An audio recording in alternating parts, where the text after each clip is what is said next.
رب زدني علما رب زدني علما. السلام علیکم ورحمۃ اللہ وبرکاتہ.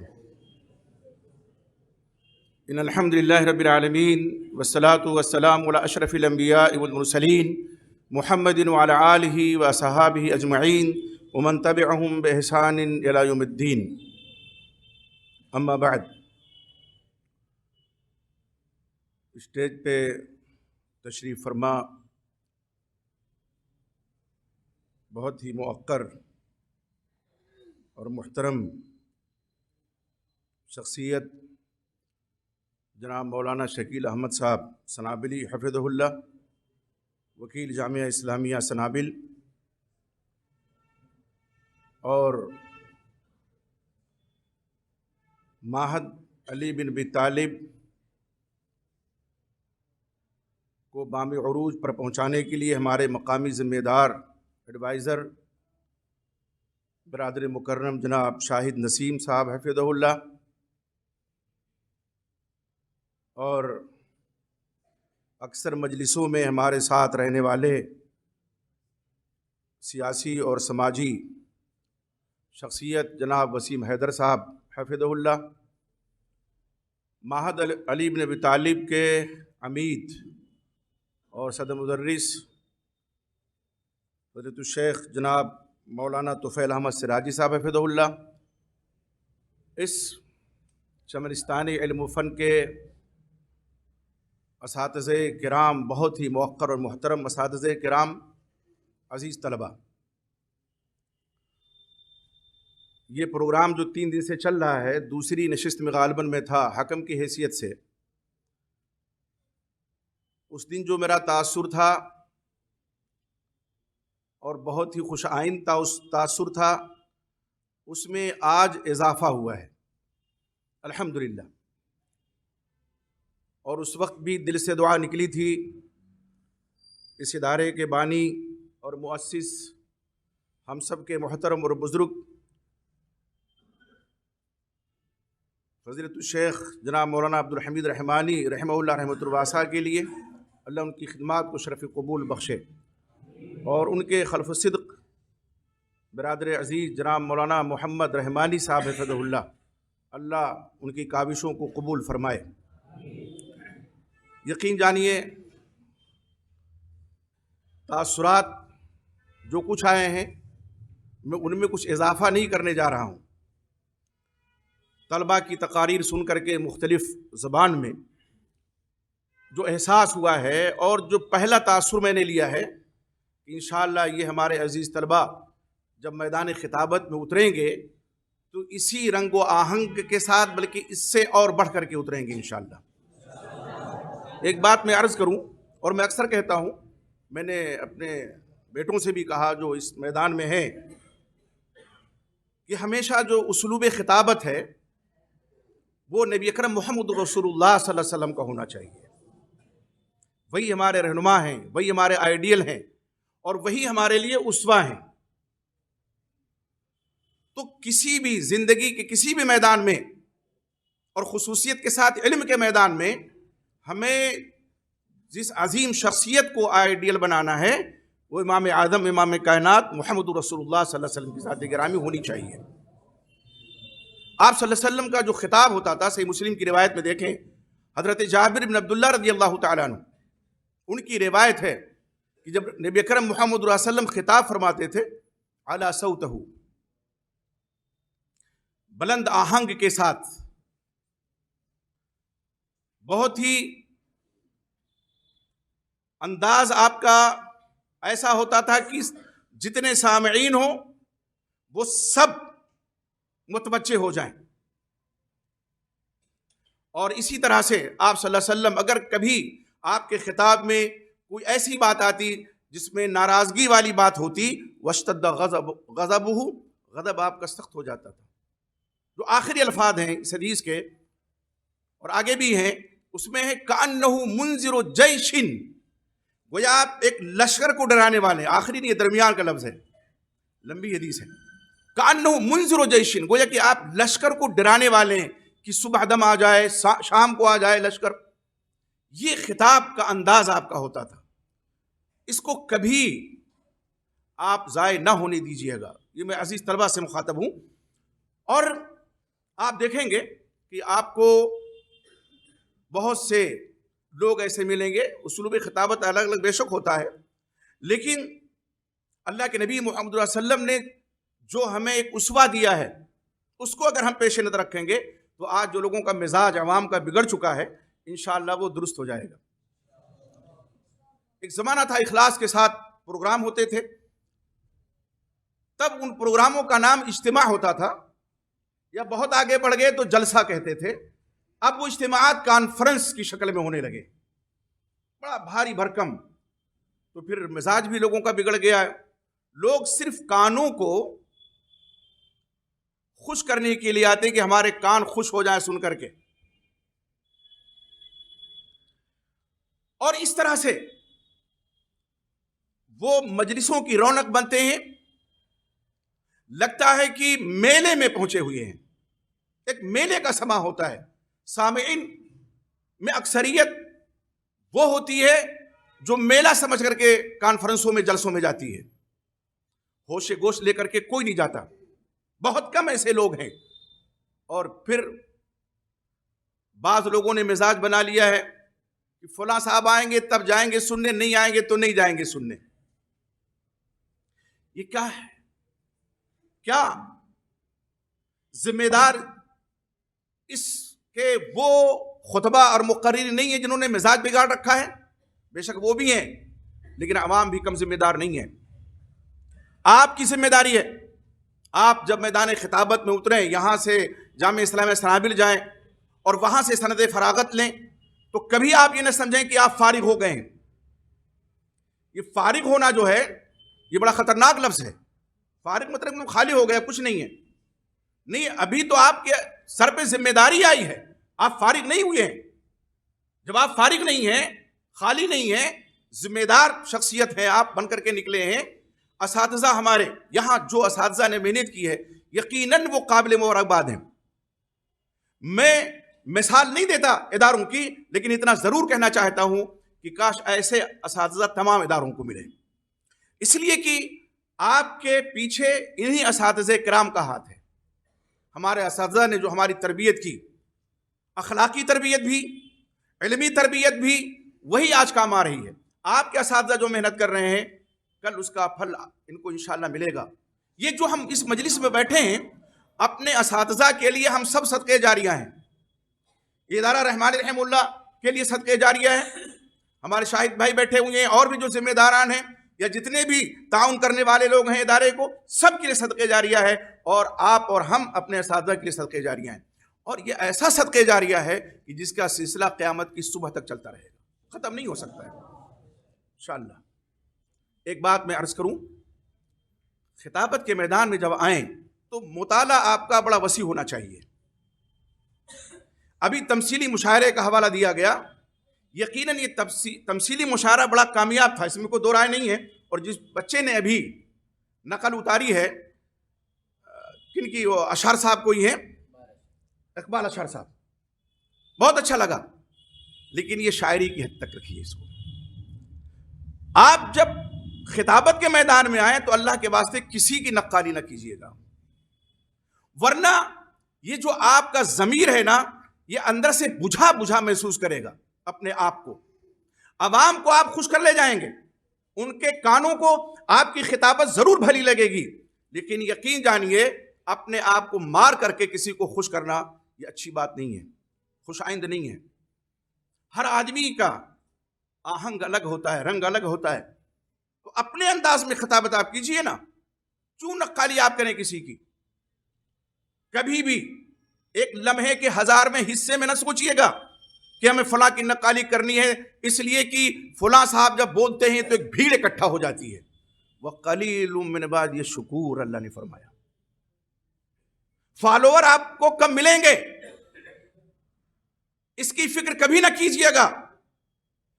اللہ کو راضی کرنا ہے, ہمیں دین کی ہمیں خدمت کرنی ہے, اور میدان خطابت میں اترنا ہے تو اسی رنگ و آہنگ کے ساتھ جو صحابہ کرام کا طر امتیاز تھا.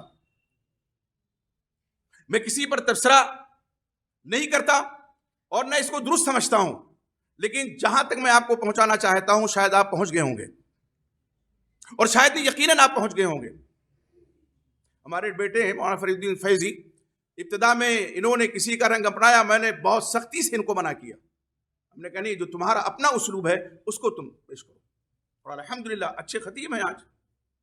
تو میرے کہنے کا مقصد یہ ہے کہ مطالعہ کر کے آپ آئیں۔ اس وقت آپ کو ایک چیلنج نہیں، کئی چیلنجوں کا سامنا کرنا پڑے گا۔ کہتے ہیں بردست کا فتنہ ہے، فلاں کا فتنہ ہے، یہ فتنہ ہے۔ ان فتنوں کو ختم کون کرے گا؟ آپ کریں گے، آپ جیسے لوگ کریں گے انشاءاللہ۔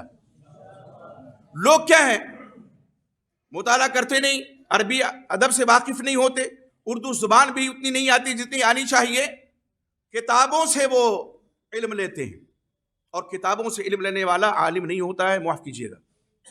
ایک اپنے آپ کو کہتا ہے کہ میں کتابی ہوں، میں علمی ہوں، تو کتابی تو ہے لیکن علمی نہیں ہے۔ وہ کتابی بے شک ہے، اور کتاب کے تعلق سے آپ دیکھیے حضرت عبداللہ ابن مسعود رضی اللہ تعالیٰ عنہ وہ کیا فرماتے ہیں کہ لا یزال الناس بخیر ما اخذوا العلم عن اکابرہم وعلمائہم وامنائہم، کہ لوگ برابر خیر میں رہیں گے جب تک علم کو کس سے لیں گے؟ اپنے اکابرین سے لیں گے، جو کتاب و سنت کا گہرا علم رکھتے ہیں ان سے لیں گے، علماء سے لیں گے، امانت دار جو علم کے امین ہیں ان سے لیں گے۔ وَإِذَا أَخَذُوا الْعِلْمَ مِنْ صِغَارِهِمْ وَشِرَارِهِمْ هَلَكُوا، اور جب علم لینے لگیں گے لوگ چھوٹے لوگوں سے، اس کی تفسیر بعض محدثین نے کی ہے کہ بدعتیوں سے، اہل بدعت سے، لیکن صغار میں سبھی آ جاتے ہیں جن کے پاس کم علم ہے، یا جو کتابی ہیں، یا شرار سے لیں گے علم، ہلکو ہلاک ہو جائیں گے۔ ہم میں سے کون ہے جو اپنے آپ کو ہلاک کرنا چاہتا ہے؟ کوئی نہیں چاہتا، لیکن عوام کا نام مشہور ہے نا، اس کی تفصیل میں جانے کی ضرورت نہیں ہے۔ بہت سے، ایک کتابی کا میں حوالہ دیتا ہوں، علامہ محمد امان جامی نے اپنے خطاب میں اس کا ذکر کیا۔ ایک کتاب ہے فتح الرحمان، طب و حکمت کی مشہور کتاب ہے، اور اس سے بہت سے لوگ طب و حکمت میں مدد لیتے ہیں۔ آپ نے حدیث پڑھی ہوگی، ہمارے جو طلبہ حدیث پڑھتے ہیں، اللہ کے نبی محمد رسول اللہ صلی اللہ علیہ وسلم نے فرمایا الحبۃ السوداء شفاء لکل داء الا السام۔ حبت سودا یعنی کلونجی جسے کہتے ہیں، اور ہمارے ہاں علاقے میں ادھر جائیے آپ بستی گونڈا میں تو منگریل کہتے ہیں اس کو، کالا دانا ہے، منگریل ہے، ہاں ٹھیک ہے، منگریل ہے کہ منگریل ہے، لیکن کلونجی کہتے ہیں اسے۔ اس میں بڑا اختلاف پہلے تھا کہ وہ کالا تل ہے کہ کلونجی ہے۔ ہمارے استاذ ہیں شیخ ربیع ہادی مدخلی حفظہ اللہ، اور میرے خیال سے 100 سال سے اوپر ان کی عمر ہو گئی ہوگی، اس وقت بھی بوڑھے تھے ہم لوگ جب پڑھ رہے تھے۔ تو ایک ہفتہ میں ان کے یہاں تھا، مکتبے میں میں تھا، مولانا ابراہیم مدنی صاحب تھے حفظہ اللہ، وہ کتاب ایک تعریف کر رہے تھے، تو مکتبہ بڑا تھا، تو معلومات نکال کر کے ہم لوگ دیتے تھے۔ تو وہ چائے، وہاں لوگ تو چائے پیتے ہیں، ہم لوگ تو بگڑا ہوا دودھ پیتے ہیں چائے کی شکل میں، تو شائے اس میں وہ ڈالتے تھے کلونجی۔ میں نے پوچھا کہ ما ھذا یا استاذ، یہ کیا ہے؟ تو انہوں نے کہا ھذہ الحبۃ السودا، یہ ہر بیماری کے لیے شفا ہے سوائے موت کے۔ اب اس میں ایک باب آیا، چیپٹر الحبۃ السودا کا۔ یہ بیچارے نیم حکیم بھی تھے اور نیم ملا بھی تھے، ہمارے مسئلے نا، نیم حکیم خطرے جان اور نیم ملا خطرے ایمان۔ تو وہ جو حبہ کے نیچے با کا نقطہ ہے، اس کے بغل میں مکھی بیٹھ گئی۔ اچھا مکھی بیٹھتی ہے تو نقطوں کا اضافہ ہوتا ہے،